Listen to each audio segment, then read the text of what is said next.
So we've always been obsessed with money since forever. But recently I've noticed that we're not just obsessed with our money, having money, acquiring money. Recently I've noticed that we're becoming increasingly obsessed with other people's money. Let's talk about it. Hey guys, welcome back to my channel. Hope you're good, hope you're well. If you're new here, welcome. If you're not subscribed, please consider subscribing. If you like this video, I have said this before and I say it again, I'm trying to get to 100k before my birthday in 4 months. Time is running out. Help your girl out. Really appreciate it. We're talking about money. I got things I want to say, right? And I want to quickly touch on this thing, but I don't want to spend too much time on it because I've seen a lot of people talk about it. So I don't necessarily need to add to that conversation. And it's this whole quiet luxury, old money, new money, stealth-wealthy thing that's popping up that everybody's talking about at the moment. And this video is not about that. It's kind of about a wider thing that I'm seeing around our obsession with other people's money. But you can't really talk about that without touching on this trend. So I'll talk about it quickly. I think it's very important to know trends don't just happen out of thin air. There's always a cause, a catalyst, a reason. Like for example, in the 80s, fashion was really heavily influenced by music, as it kind of always is. But you saw, punk rock and hip hop kind of influence a lot of fashion at the time. That's just an example. But a very big influencer of fashion trends always throughout time has been the economy. Generally, when an economy is doing well, you'll see bright, loud, kind of like out there fashion, almost like frivolous stuff. Whereas when the economy is not doing so well, that's when we see sort of minimalism come back into the stores and the runways. There's even this thing that I read about called the hemline index, and it's a theory that as the economy or the stock market or whatever rises and falls, so do our hemlines. And so you have things like the roaring 20s, and we had mini skirts, everyone's wearing mini skirts. And then where we are in a cost of living crisis, the economy is not doing well, and then, we're seeing hemlines drop, e.g. the Sophia Richie conversation. And another interesting thing I read about the economy and fashion, all that kind of stuff. I think we know that when the economy is not doing well, it disproportionately affects poorer people. Understandably, if you're living paycheck to paycheck and the cost of living goes up, it's going to affect you more than somebody who's not living paycheck to paycheck. And so whilst the rich aren't really as affected by a bad economy, they don't want to stand out. So whilst they're not spending any less, they just don't want to stand out. And so it's interesting because then it kind of matches up with what we're seeing. So recent fashion weeks, we've seen designers who typically have bolder, more out there, avant-garde type pieces. We've seen their runway shows dominated by everyday sort of wearable fashion. So things that are very muted, but still cost an arm and a leg. So it's just quite interesting that this whole quiet luxury stealth wealth thing kind of is positioned as being more modest, when actually those who are genuinely in that space of old money, quiet luxury, stealth wealth are probably spending a lot more than the people who are sporting the big monograms, the big logos, especially when we factor in what they're spending outside of their fashion, outside of clothes, all the other stuff that they buy in life. So actually quiet luxury is only quiet to those who don't know.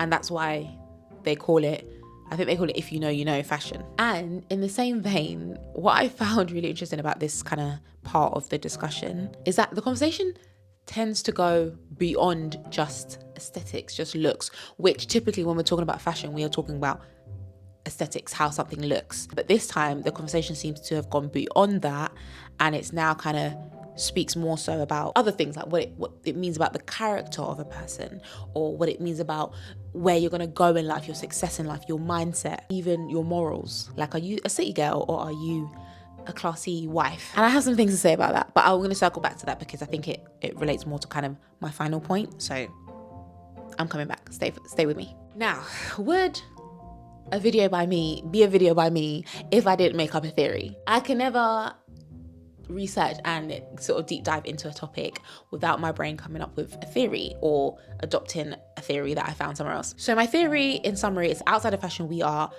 increasingly, I think, obsessed with other people's money. That social media has opened our eyes. TikTok actually saw this first. If you follow me on TikTok, you already know what I'm about to say. And if you don't follow me on TikTok, then you should follow me on TikTok, because then you would know what I'm about to say. Link that down below. And as I said, social media, I think, has opened our eyes, and it's opened our eyes to things that we wouldn't necessarily have been privy to without seeing it on our screen on social media. What I explained on TikTok is that typically, right, we probably grew up around people like us. Wherever you fell in society, everyone around you was probably the same, just based on where you live, your circles and everything like that. We didn't really mix, right? If you were like working class, if you were rich, whatever. But then you'd have that one friend, and one day you went to that friend's house and you discovered that that friend had a pool table. Excuse me. They had a kitchen island. Maybe their parents drove a convertible, or they had, this is going far, but some people might have experienced it. They had a swimming pool.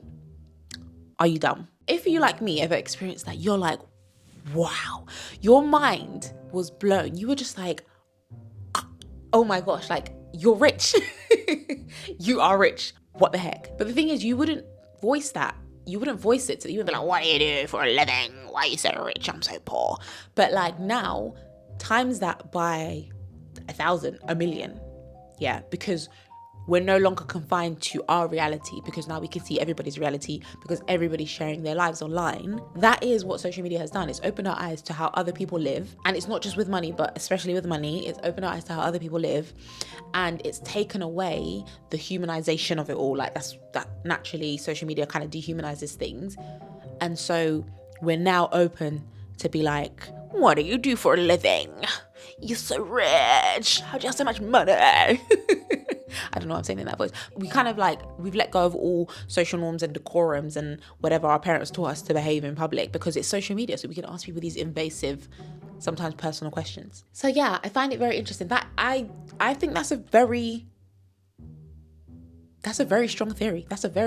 I don't know how anyone can argue with me, but I'll be surprised because you guys are smart. But yeah, let me know if you think that I'm right about that theory down below. Is that the reason why we're becoming more obsessed? Because it's like, especially if you're not used to it, and you see someone else living that way, now add the fact that you are free, you're behind a screen, you're free to ask them whatever question you want, and people ask them very invasive questions that you wouldn't ask in real life.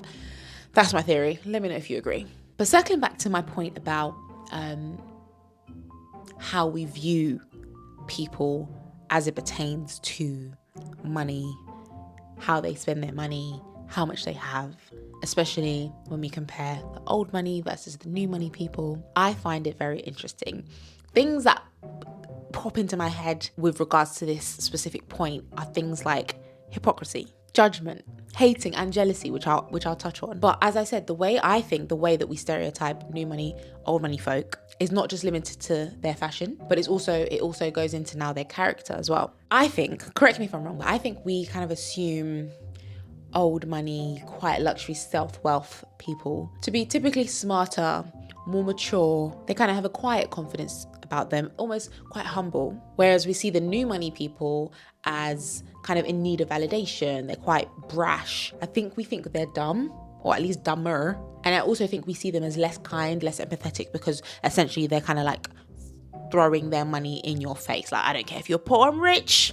I think we assume they're not smart with their money. I often see people comment on how they spend their money, like, oh, spending all this money on cars, I bet you don't even own your house, I bet you don't even have investments, even though we don't know. Whereas we think of the old money, or not even the old money, the stealthy, wealthy kind of people, the quiet luxury people, as, oh, they obviously have their priorities in order because he only ever wears this plain grey t-shirt that costs $300, by the way, and same $300 that if, let's say, a new money influencer content creator was to do a haul and show you a plain t-shirt for $300, best believe everybody's going to be like, I can't believe you spent $300 on a t-shirt. Whereas this one over here, who doesn't flash their money, supposedly is also spending $300 on a plain t-shirt.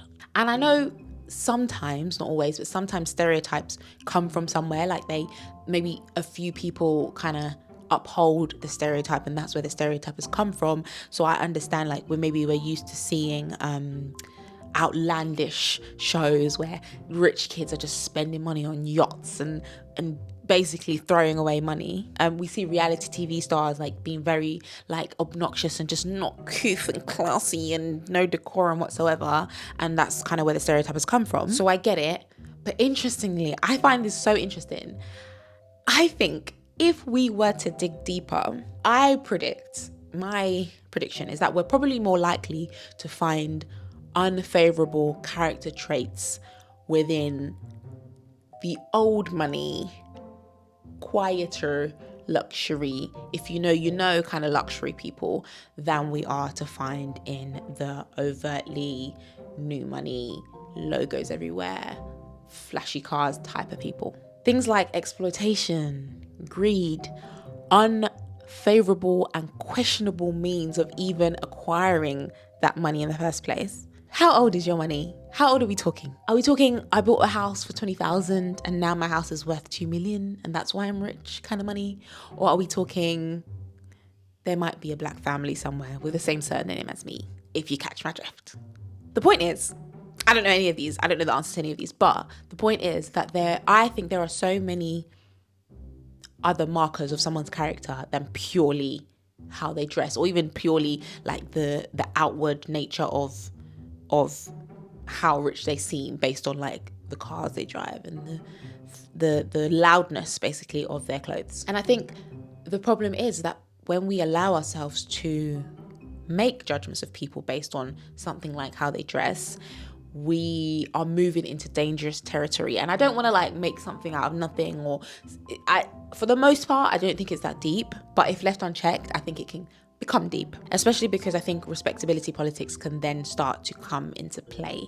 Like if you come from a culture, let's say, that prides itself in really loud, bold colors, big jewelry, are you now going to adopt this like muted, neutral tone way of dressing for the sake of appearing classy?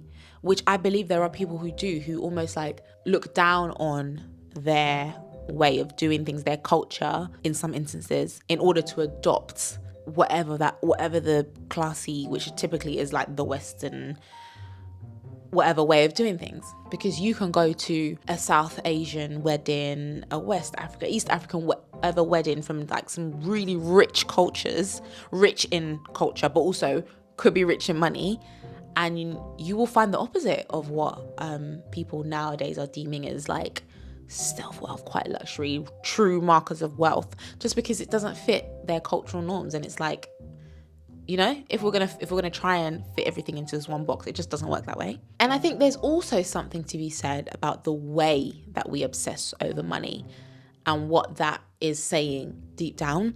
Because I want money.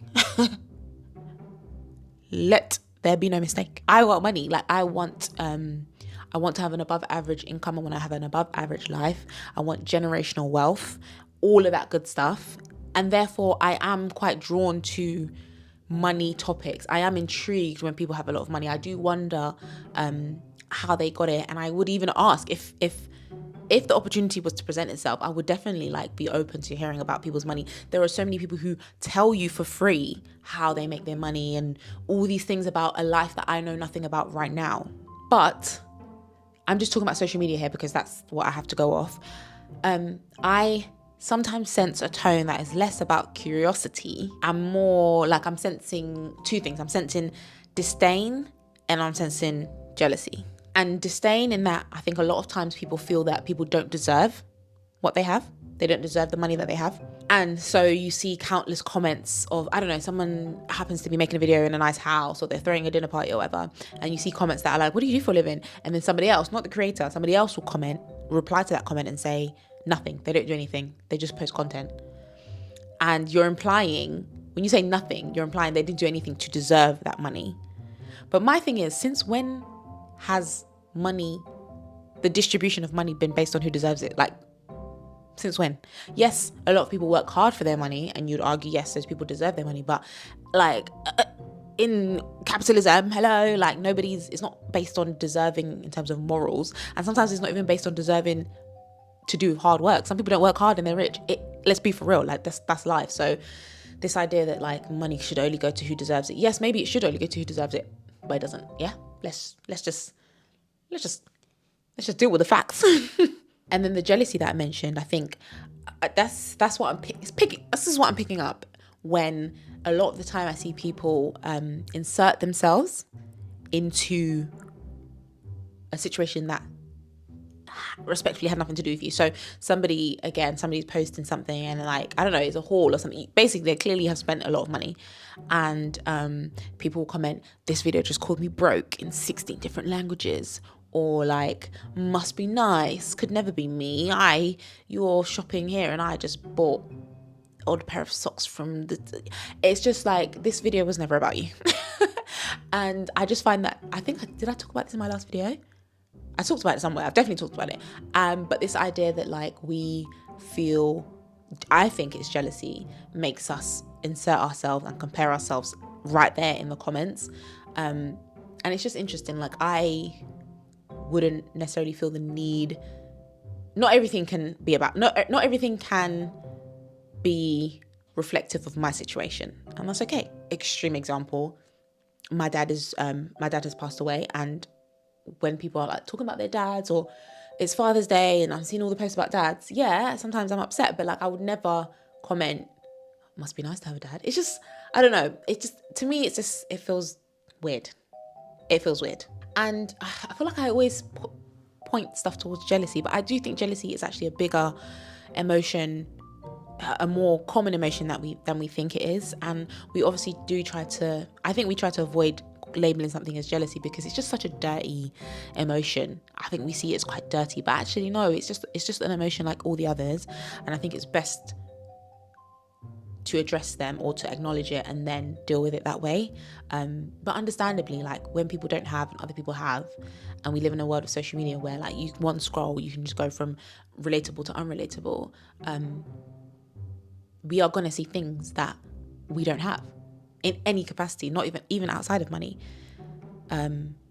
So I just think now more than ever, we should really check ourselves, guard our hearts, do all of that stuff. That's why sometimes I make big deals out of things that don't necessarily seem like a big deal, because I think everything's a spectrum and we might just be on the unhealthy side right now. But anyways, as always, I might just be chatting rubbish. Let me know what you think down in the comments below. I will never stop saying it, right? I will never stop saying that I love everybody's comments because you are so smart.